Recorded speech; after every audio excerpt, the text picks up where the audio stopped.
नमस्कार, रामकृष्णारी माझ्या चॅनल तुमचे स्वागत आहे। माझे नाव लक्ष्मी। मी आज तुम्हाला श्री नर्मदा पुराण रेवाखंड पूर्वाध मराठी अनुवाद वाचून दाखवणार आहे। त्वदीय पाद पंकजम नमामि देवी नर्मदे। अध्याय 49। अध्याय 149।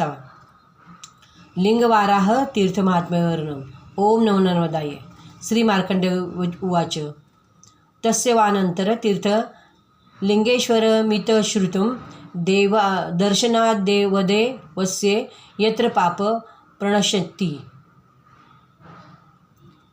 मनुष्य श्री मार्कंड दिले। त्यानंतर लिंगेश्वर तीर्थात जावे, तिथे देवदर्शनानेच पाप नष्ट होते।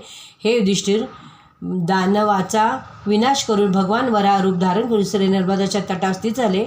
हे राजश्रेष्ठ, त्या तीर्थात स्नान करून देवाला नमस्कार करणारा सर्व महापापातून मुक्त होतो।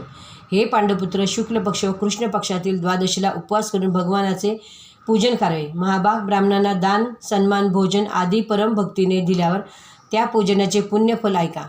12 वर्षापर्यंत यज्ञ केल्याचे वैदिक सत्र याजी फल प्राप्त होते, ते फल तिथे ब्राह्मण भोजन दिल्यास प्राप्त होते।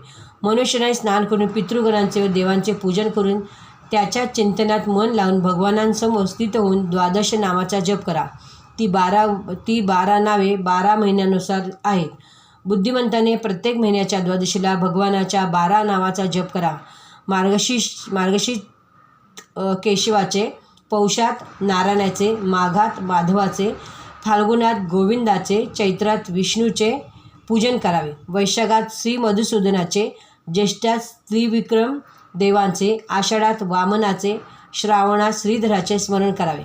भाद्रपदात ऋषिकेशाचे, अश्विनात पद्मनामाचे व कार्तिक महिन्यात दामोदराचे कीर्तन केल्यास दुःख होत नाही।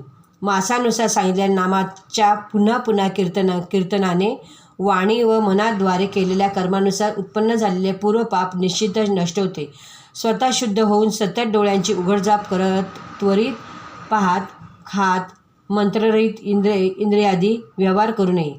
महाआपत्तीत पडलेल्या मनुष्याला सुद्धा त्यापासून वाचण्याचा हाच उपाय आहे की मासाधिपती श्री विष्णूच्या नामाचे कीर्तन करत राहावे। त्या रात्री ते दिवस, महिने,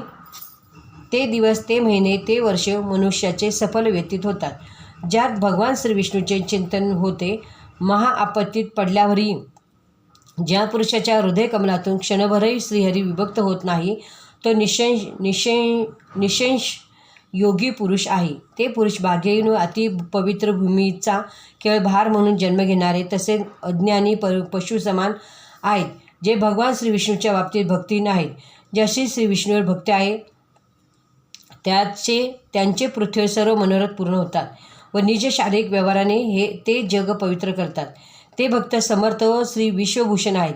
जो पुरुष पुण्यात्मा तसेच जन्मरूपी वृक्षफल प्राप्त करणार आहे, त्याच्या मनात, वाणीत व शरीरात भगवानाचा निवास आहे। हे तीर्थ ज्येष्ठ व पुण्यप्रद आहे, जिथे लिंगस्वरूप भगवान श्री विष्णूचे संग्रामात शत्रूंना वंचित करून सनातन वराह रूप धारण केले।